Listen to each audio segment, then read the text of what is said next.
Hey everybody, it's a casual Saturday afternoon, and I'm here with my friend and actor Bill Oberst Jr. And I just realized that, I hope this is recording properly. You're in a big frame, I'm in a little frame, so that works fine. And So on my Bill, end, you're in a big frame, I'm in a little frame. okay, so this is me being a luddite with new technology. I like the idea. I've been doing audio recording for so long, audio only, and I got this wonderful Blackmagic Pocket 4K camera, and sort of kind of learned Zoom. And I was like, it's time that we, because so many times people during recordings are like, oh, I wish I could show you this thing, or I could, they say you can't see me now, but I'm doing this thing with my hands to demonstrate. And so I figured that we're talking about filmmaking. We should be seeing each other. We should be able to kind of emote visually. Anyway, I'm already off on a tangent. You know me. I It's what I love about you. And in fact, because I know you're Mr. Tangential, I started to go off on a tangent about Luddites and how they have a bad name, but I'm restraining myself. I'm glad you are. One of us has to have some discipline here. I just did my friend Tarish, who's a puppeteer, I was a guest in his online puppeteer class, and he was reining me back in as well, which was good, as he should do. But the reason that I asked you here, and the reason that I'm hoping that my audience is watching today is this particular segment is for actors. You have a lot of experience as an actor. I have a lot of, from my point of view as a director and someone who actually was a quote unquote child actor who never got any roles. I got catalog stuff, so at least I know I was a good looking kid. But I'm auditioning, or I'm accepting auditions for my latest film at the moment. And I've gotten some wonderful auditions. There are some people that I'm pretty sure are the ones that I'm going to cast. And after we're done recording, I want to talk to you a little bit more about that. But there's also been a lot of auditions that have kind of made me wince and feel a little uncomfortable. I'm empathetic towards the people auditioning. And the thing that really is kind of making me wince is, well, I'm not quite sure what it is. It feels like either a lack of effort or an ignorance of what it really takes to wow, whether it be the casting director or the director or producer. And I want these people to succeed. I mean, every person that sends me an audition that takes the time to learn the lines and do the setup to record, that's effort, that's work that they're putting in the hopes that I'll like what they do. And what I think a lot of actors probably don't realize, or at least aspiring actors with little experience, is that every time I click a video and look at their face and see what they're going to do, I'm hoping that they do well. I'm not taking any pleasure in going like, oh, no, not that one. I'm hoping that every actor that gets in front of me is the solution to my casting problem.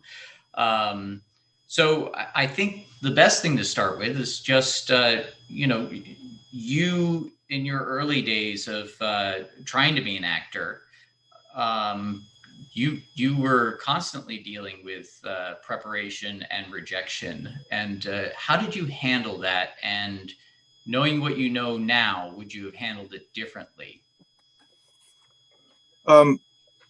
Well, so Christopher's viewers, I'm talking to you directly. Christopher is right. The casting director wants you to be the solution to their problem. I have good friends who are casting directors in LA. And one of them told me so memorably, she said, when you walk in the door, I'm thinking one of two things. One, who's next? Or two, dear God, please let them be good because they look perfect. So if the look is there, then you're fighting yourself if you're not doing a good audition. So here's the thing about video auditions, and most auditions are video auditions now. Guys, girls, it's a date. It's not a hookup. Nobody has agreed to go behind the bleachers with you for a quickie, okay? You have to impress them. And you impress them by following their directions, or you're never going to get behind the bleachers, right?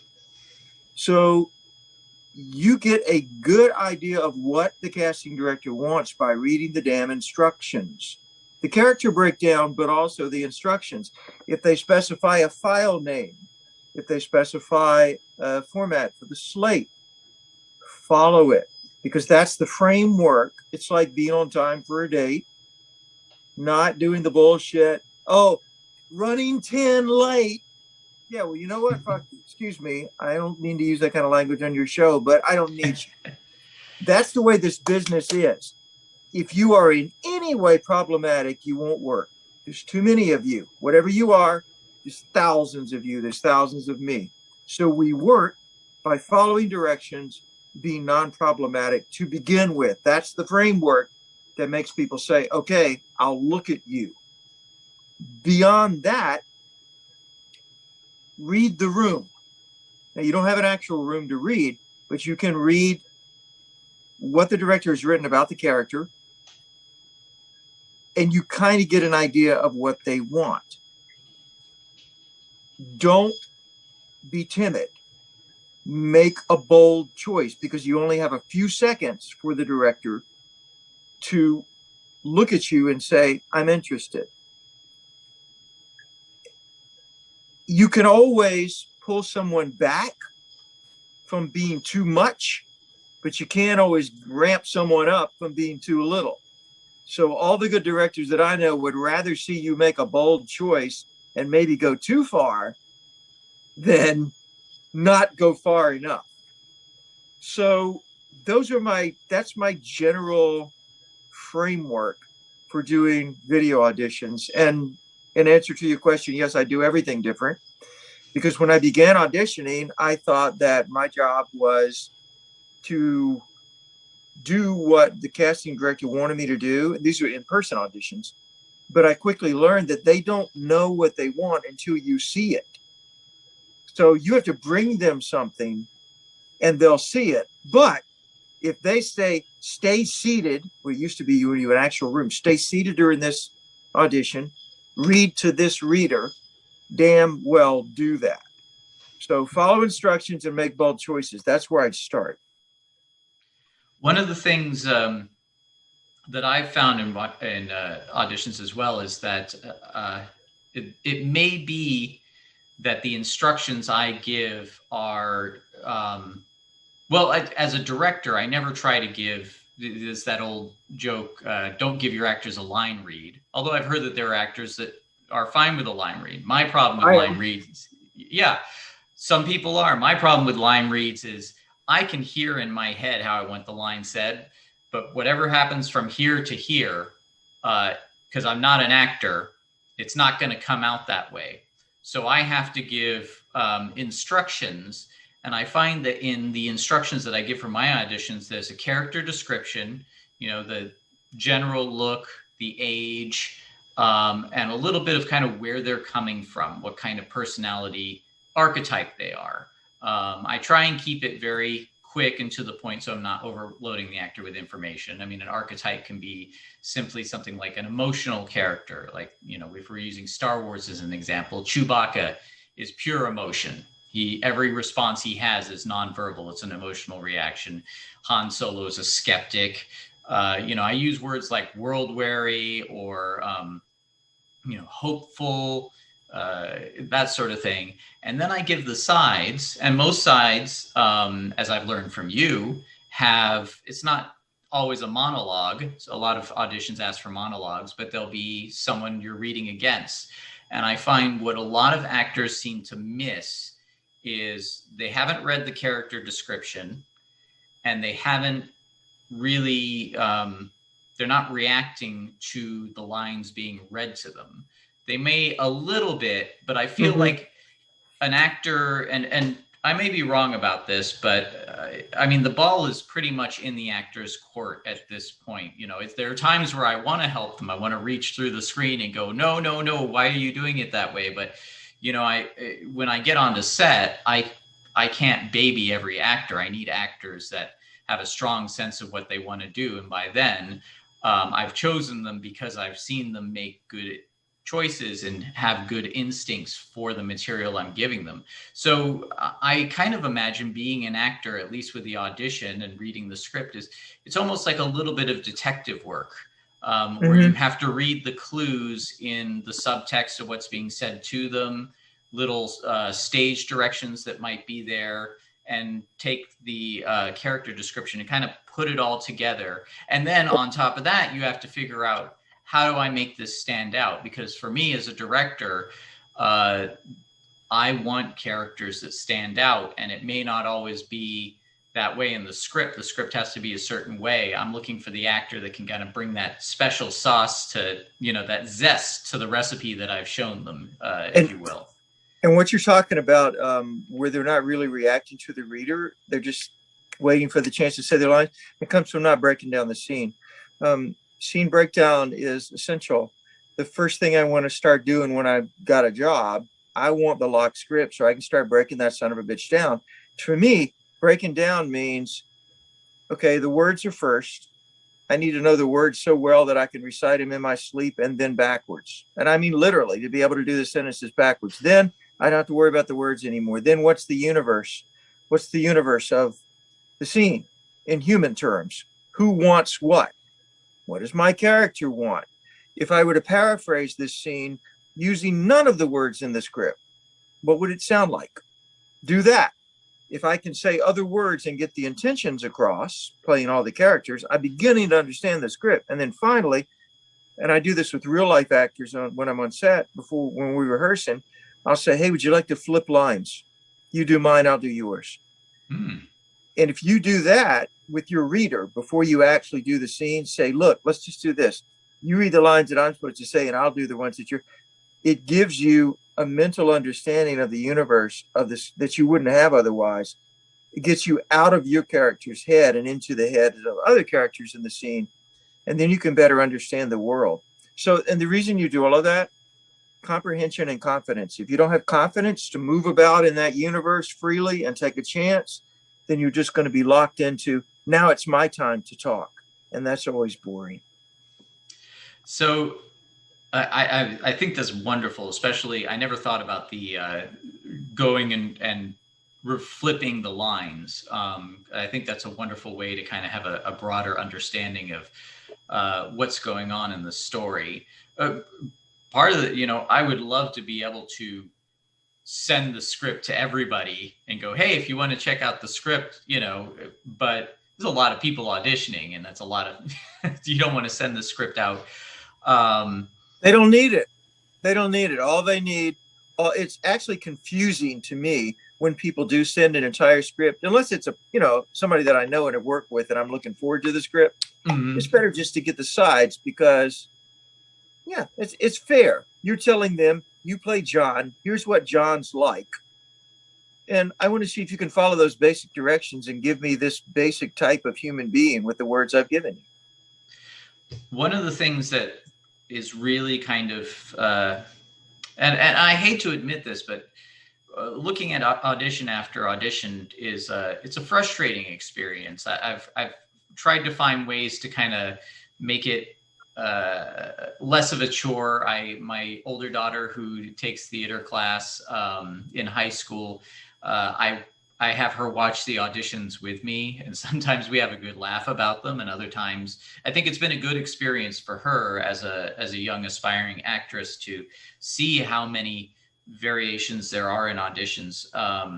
But one of the things that is kind of frustrating to me is how many people I see just kind of approach the material time after time the same exact way. And it's what I would almost call, I'll give you an example. There's one particular character that I have a monologue for. And normally I wouldn't throw a serious monologue at an actor for an audition, but this monologue is kind of the core of the film. And I really feel like I've got to find an actor who can really bring that home, because if that doesn't land, then nothing else is going to work. But what I found was so many people sit down and I'm reading for this role, and then they kind of deliver the monologue in what I call the dinner table fashion. Like they just got home from work and they're just like, oh yeah, and then this happened, and then and you know, I can't say the words of the monologue, but it's I'm looking for someone who's going to draw me in, and I know my younger daughter will watch them, and I know that they're not working because a quarter of the way in, she just goes, "Is this much longer?" You know. Mm. And with a monologue, you run the risk of doing that. And you know, but my favorite. Oh, there's Winston. My favorite. Sorry if you can hear that barking. You know, my favorite monologues are the opposite. You like when they're done talking, you're like, wait, is that it? I want more. Like they just pull you right in. Like that monologue becomes your whole world. How should actors be thinking in terms of bringing something extraordinary to what would be otherwise ordinary lines? You know, you're a character actor. I mean, I view you as a character actor, and I think that's one of the strongest things that makes a character actor valuable. You can always make anything interesting if your mind is in the right place. Think about sex. I'm quite serious. A really, really good older actor who just passed away, who was in really big films, whose name I won't mention because he didn't say sex. He said, think about, you know. That's the way. If you can't get it going with material, if you're just not connecting with it, think about sex. Say the words, and you'll start to connect some deeper meaning to those words. Then you can leave the sex behind, get in the shower, clean up, and then you can get something going with the words themselves. But if you don't feel anything when you're saying the words, there ain't no camera trick that's going to make people feel things when they watch it. So I would tell actors, you know, it's not rocket science. If you're not feeling it, it doesn't really matter what it looks like. If you're not feeling it, they're not going to feel it either. So you've got to find a way to connect with the words, and you might have to do something artificial, like think about sex, or if you don't like sex, what do you like? Is there a food that you like? Something that's really exciting. Put that on a backtrack running in your mind while you do the words and start to do some connections. You're creating mental pathways for the words. I'll give you an example. I did a read for a network television series yesterday. I really want the role too. It's really good. It's a nice series. So they said, you know, here's the read. So the character is listed as mean as hell. He's escaped from prison, and he's confronting the person who he thinks sent him to prison. Well, they had mean as hell, but one of the lines was, somebody needs to teach you a lesson. Well, and the conventional way to do it is, you know what, Christopher? Somebody needs to teach you a lesson. But it just felt, every time I did it that way, it felt dead, absolutely dead. And so then I thought about a food that I liked, and it made me smile. So what happened in the take was, he said, I know how you lied. Somebody needs to teach you a lesson. And it turned into that, which I was not at all expecting, but the food thought helped me to go, ooh, chocolate ice cream on top of kale, yum.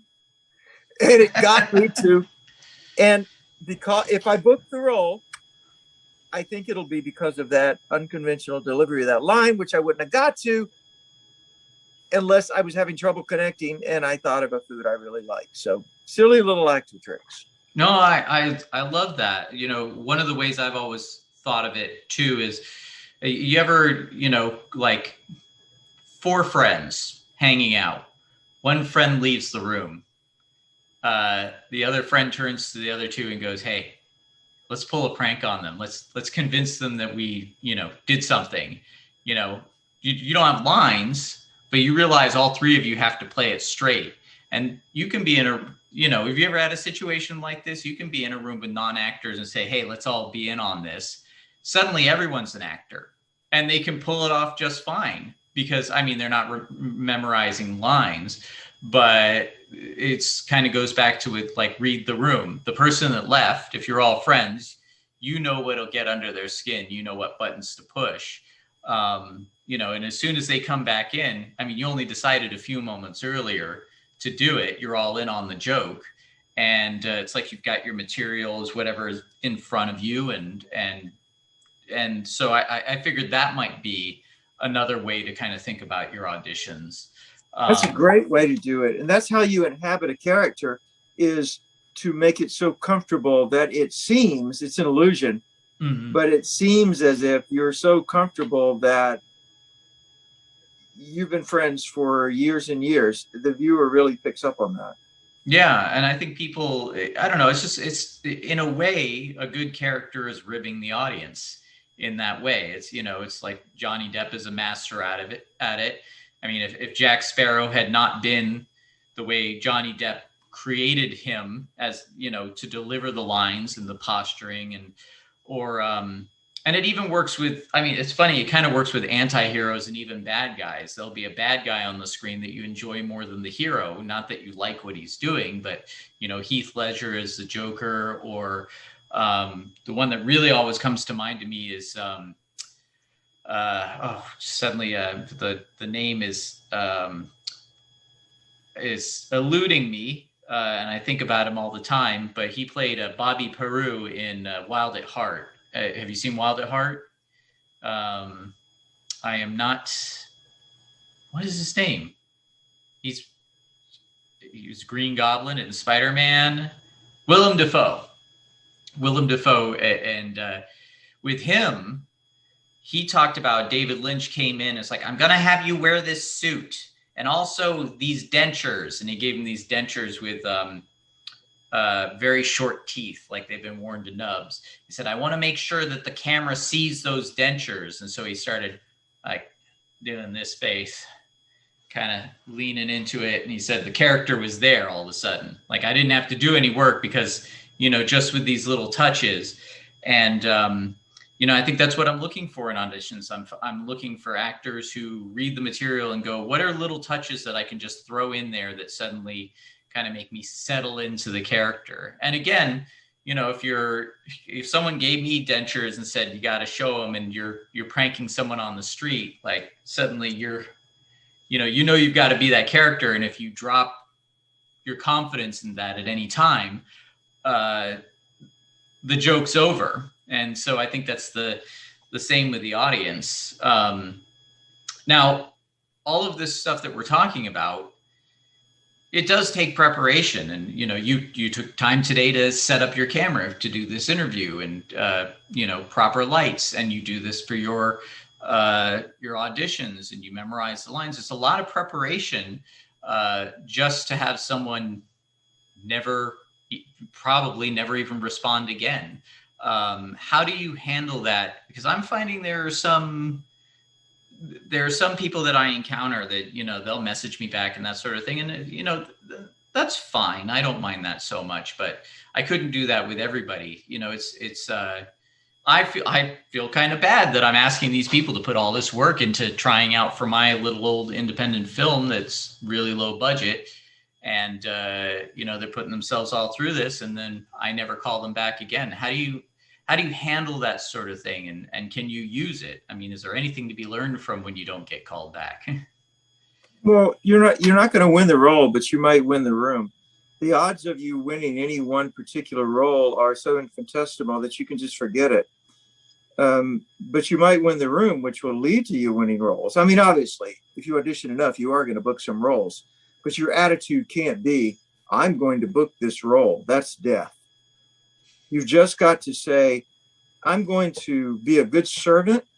I'm going to have a servant's heart, and I'm going to please this director who really, really wants to see this character come to life. And I'm going to do it with fun and spirit and give everything that I have, and then let it go. That's the attitude to have. Never bother the director afterwards or say, did you like it? Or you got to just, you have to let it go. But you learn that after you do, you know, several hundred, and you realize that, oh, I have to do 100 auditions to get one callback, and I have to do 5 to 10 callbacks to book one role. So now I understand the ratio. I mean, when you're someone I know for a fact, because I've heard you call it your peanut butter days. I mean, you really suffered to get as far as you did. You have, and you're still growing as an actor. You're still booking roles, and we've worked together on your Ray Bradbury Live Forever, which to me felt in a way like one of those artistic moments where everything you're doing or everything you've done is kind of led up to this moment, and that you're using that all. But when you're first starting, I mean, you're suffering. Literally, like I said, you were just eating peanut butter out of jars. That's right. And for me, I feel like most of my life has just been little baby steps, mostly painful, a lot of failures, a lot of like months worth of work that I just throw away because I go, okay, I learned from this, but I can't use any of it. But I think the lesson is, honestly, be single-minded, and eventually things will happen. But, did you see other actors just kind of, I mean, does it take a certain kind of personality to make it? I mean, every once in a while it's like winning the lottery. There's someone that just jumps in and they're like, you're beautiful and you've got natural talent, and then suddenly they're a celebrity. But for the most part, I imagine not everybody's got what it takes to be an actor. And I'm not just talking about building up talent, but the stamina, the mental stamina and the will to learn this stuff, suck at it, and then maybe not suck at it so much a little later on. But it takes patience. Anyway, I'm going on a tangent again, but you know what I mean? Like, what kind of attitude do you really have to have as an actor to do this? And what do how do you use that? You have to want to do your art so badly that everybody around you thinks you're crazy. And most people have abandoned you because of it. If you're not doing it that way, at my end of the business, you'll never make it. It kind of reminds you of something Bradbury said, where, the people who don't understand what you're doing, let them go out of your life. You don't need them. It's that kind of focus where most people have to say, why can't you just be normal? There's something wrong with you. Why do you have to do this? I work at my job and I don't particularly love it. Why can't you do the same? And if they don't understand that for you, this is your art and you have to do it or explode, then unless they're really close to you and you have to keep them in your life, yeah, you should probably, say, okay, it's all right that you don't understand, but I have to do this. It's that kind of drive. That's the only thing that'll get you to do 100 auditions and only get one response. I love that you say, I have to do this or I'll explode, because most of the time, people who know me personally, they see my enthusiasm for what I do, but then they also see all the days and hours and weeks of just, I don't know, have any other way to put it, just misery I put myself through. It is misery. And they go, well, like, this is making you miserable. Why do why don't you just let it go? And I'm like, yeah, but it is. There's days that are confidence busters, or you just think to yourself, like, is this ever going to come to anything? But I also, I think you do too, but, I work out. I don't lift really heavy, but, I lift weights and I do jump squats, and I wake up sore and I'm in pain when I'm doing it. And I kind of most of the time hate it. But then when I don't hate it, when I see a result that I like, I go like, that was worth it, And that's the same as, doing 100 storyboard drawings and then suddenly having a scene that moves. And then, but I see other people, they don't accept that. They seem to think that it's there are some people I assume they just hop into acting because they think it's easier than, holding an accounting job or something like that.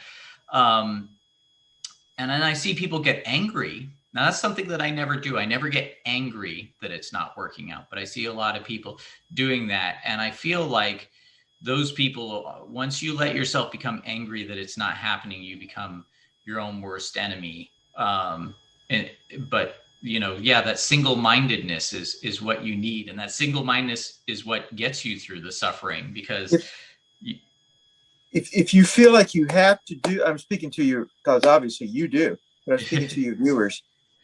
Ask yourself, do I feel like I'm going to explode if I don't do this?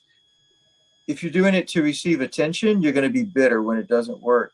If you're doing it to relieve tension, you're just going to be happy that the damn tension has been relieved. If it works, great. That's extra. And if you do it enough, it will work, some of it. But mainly you're doing this for you, right? Like if I'm a writer, I want to write stuff that I get off on, because that's the only way I'm going to care about it. The characters that I play, I mean, yeah, a lot of them are reprehensible, but they're all parts of my soul that I like to explore. And if you don't have that passion that you're really doing this for you, then you're just going to be waiting for somebody else to respond, and they're not. And then you're going to be angry. But I can look in the mirror like you, Christopher, and say, I worked on this project for weeks and I thought it was really going to go someplace, and it didn't, but I've learned something that's in me. Nobody can take it away from me, and I'll use it for the next bit. Yeah, that's the only attitude that keeps you from being bitter.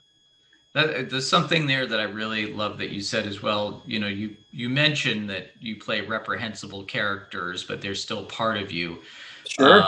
And as a writer and a filmmaker, I write reprehensible characters, and I realize that, that's the stuff that's coming from within me. And some of it's out of response of, I'll hear about some horrible thing that happens and I want to, kind of shed some light on it. But at the same time, you have to go to that dark place to get it. And it's liberating, isn't it, to realize that that's in us? Well, absolutely. I think that a refusal to look at that is a refusal to kind of pick up the load that you have to carry to get. You can't get anywhere without picking up that load to carry. That's right. Otherwise you're just, there's no substance there. You're bringing something. I'm visualizing myself literally going deep down inside my soul, picking up some heavy darkness that my muscles strain as I, and moving it to that point. And it's not easy. It can be devastating to learn that darkness is within inside you, but at the same time, it gives you a little more of a mastery over it. By the time you're done, you feel like you've given yourself the strength to kind of be more in control. Like my director friend Mark Savage says, when you name the darkness, it becomes less dark and you gain a mastery over it. Sometimes it's getting something out of you into a piece of art. Or I did this guy. This is I've never done a vinyl model before, so I decided to try one. And so I saw this on eBay. It's not in production anymore, but it's De Niro in the TV Frankenstein. Right. And I got a couple coats on him and start putting skin tone on him. But this really resonated with me because I looked at it. He's not graceful. He's not beautiful. He's rather monstrous. He has some type of power, but he doesn't quite understand what it is. And he's reaching out. And I thought, that's me. This is the way I see myself. I want this thing. Like, why did you spend $38 on a vinyl model? Because I need to see this visual manifestation of what I feel myself to be inside by naming that darkness, and by painting it and crafting it and loving it and putting this thing together, I own it and gain a mastery over it. So and that's your things, audition. all these things that you're talking about, if actors are not doing this, if you're not going through this process, if you're just saying, they sure do need to hire me because I'm pretty, get out of the business. Because you don't understand what the business is. Most actors are never famous and never celebrated, and they make just enough money to get by, but they're happy. They're happy because they're exploring the stuff that's in them in an artistic way. Isn't that right, Frankie? Winston says yeah too. Yeah, Winston's always expressing his dark side. So yeah, well, we've been on enough tangents.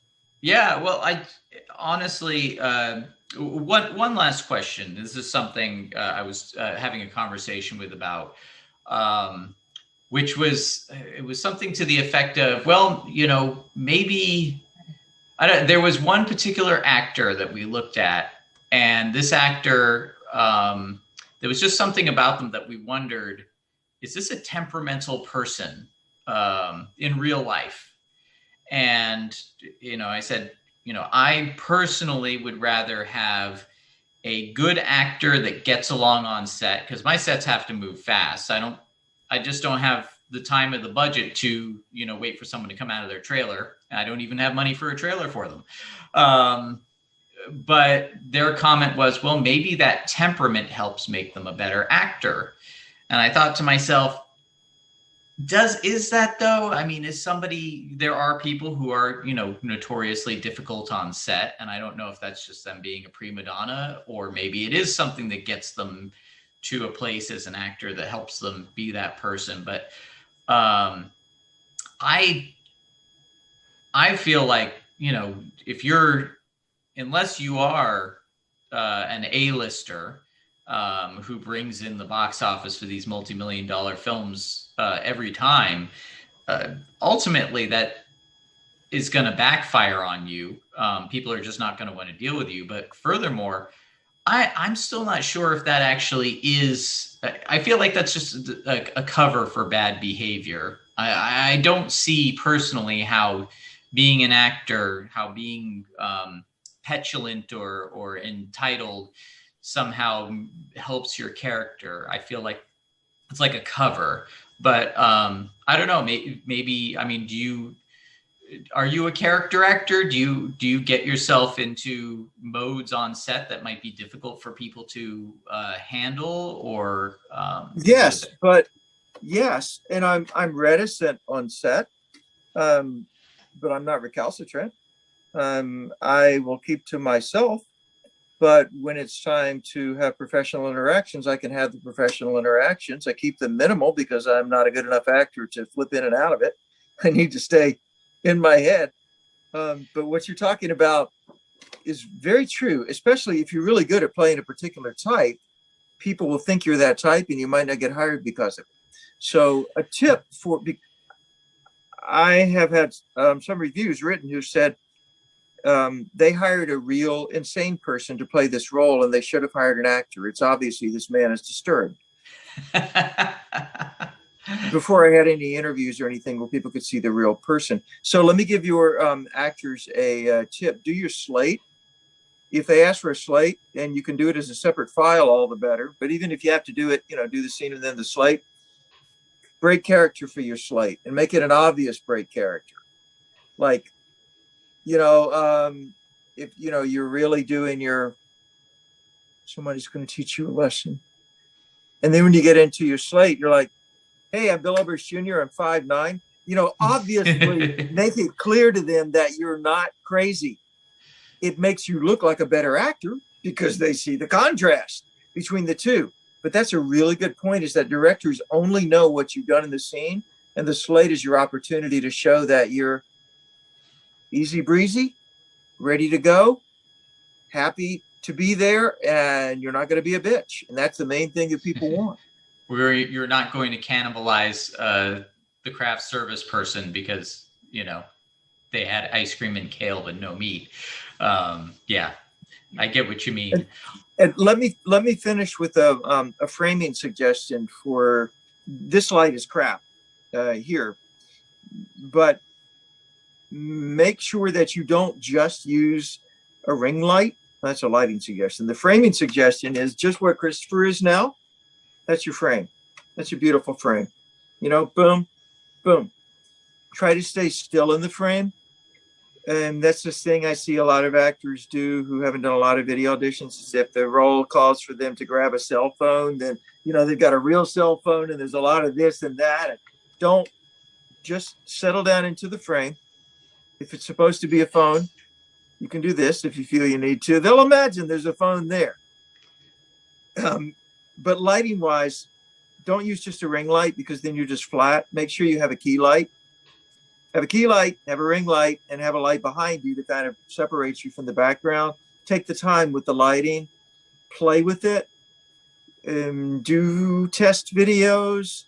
It takes me a good half a day to do a video audition. It's a 5-6 hour process from beginning to uploading it. Do lots of takes and monkey around with the lighting, because what you want is for your eyes. That's your money. If you have to, get a little one of these little pin lights, or I use a little headlamp like you used to walk dogs at night. Mm-hmm. Set it up right here where it's just hitting the corner of your eye. And you'll know when you do test videos whether you can get that glint, but not obvious.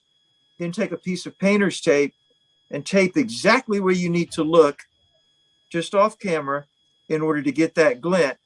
Lock in. That's the kind of thing that will really impress people, is that, my God, she took the time to light herself well. She's obviously studied her eyes to know how to best present herself. So yes, that's going to make it easier for me to shoot her, because when she gets in the scene, she's not going to be saying, where do I look?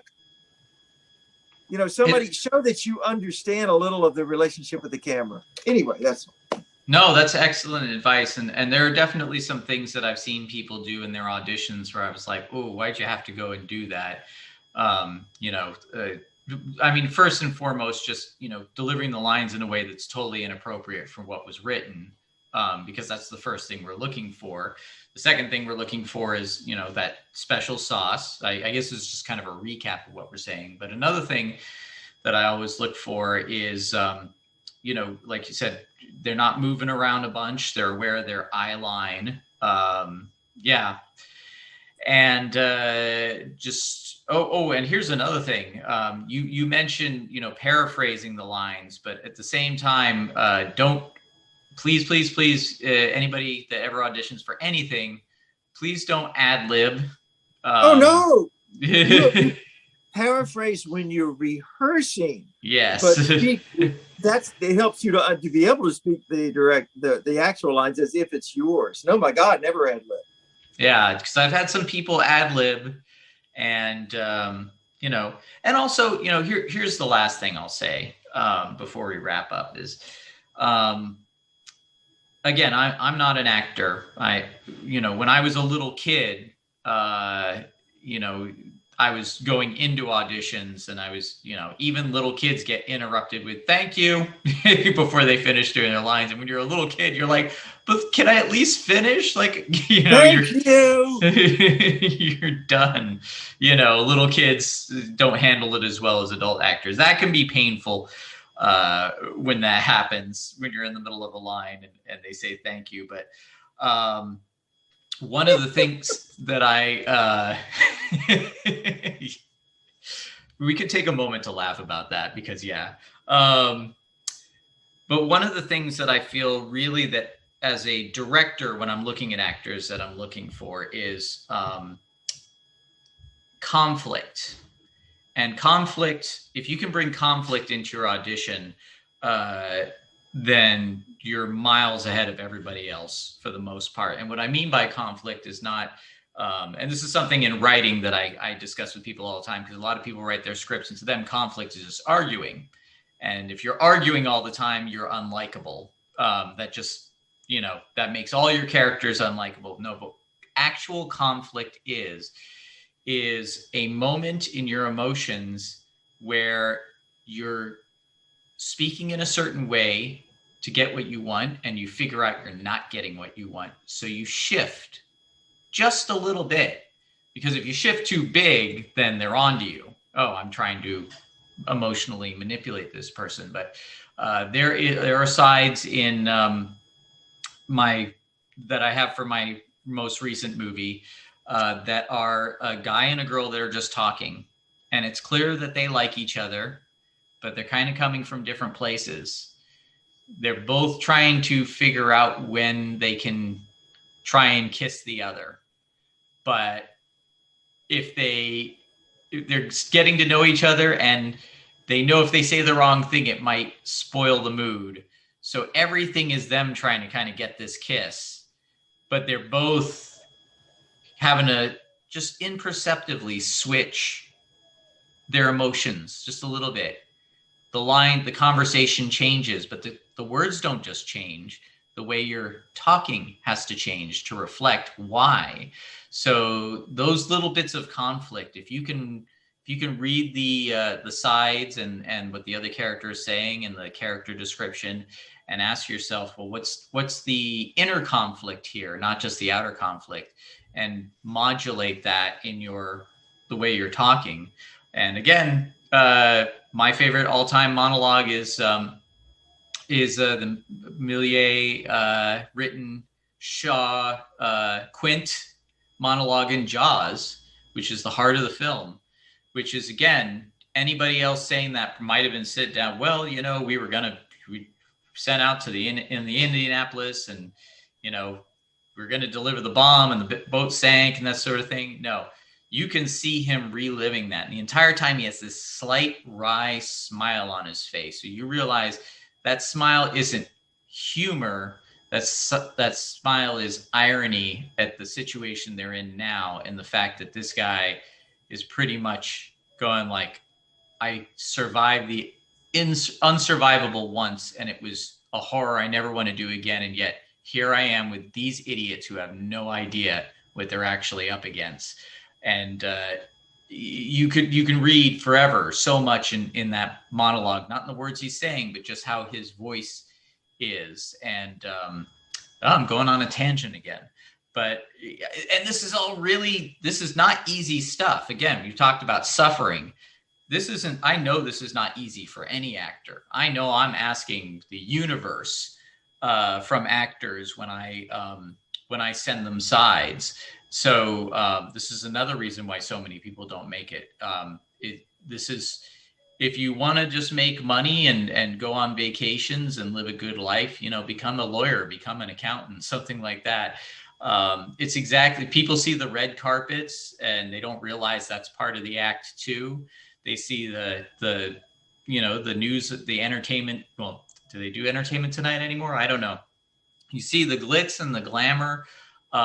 There's a lot of suffering. There's a lot of work that goes into that. This is a lot more difficult than the average job, and most likely less rewarding. So yeah, feel like you're going to explode or get out. But I can relate. I can relate to everything you're going through as an actor, because I'm going through the same thing as a director and as a writer and as a producer. I feel like I'm going to explode if I don't get this right. I've gotten to myself to a point where I have a vision, but I want everyone to succeed. And I'm Bill, you know me as well. This isn't about me being a famous director or being lauded as a genius or anything like that. I want to see the actors succeed. I want to be able to talk to the press if I'm doing press for my movie and say, we've got these great actors and they knocked it out of the park, and we've got this great effects team, and we've got this great director of photography. I do have a great director of photography who I love.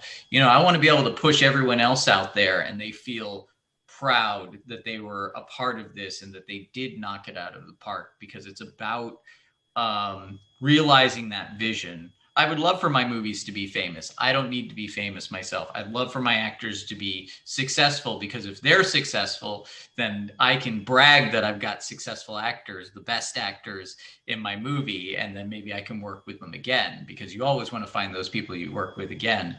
Yep, tangent over. And scene. Do you have anything else you want to add? Yeah, I'll just close with a quote from Mark Twain.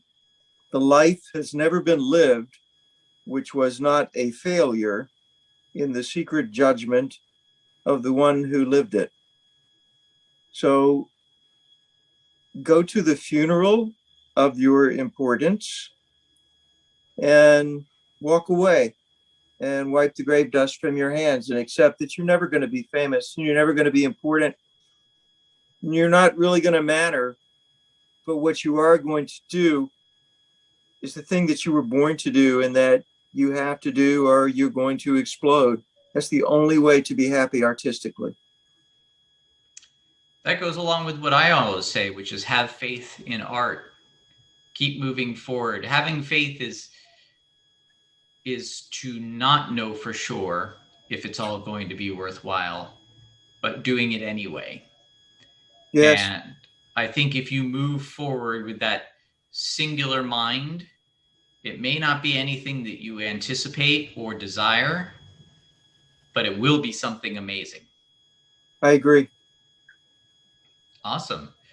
Well, thank you, Bill. I'm gonna have you hang on because I want to talk to you about a couple of other things outside of the recording.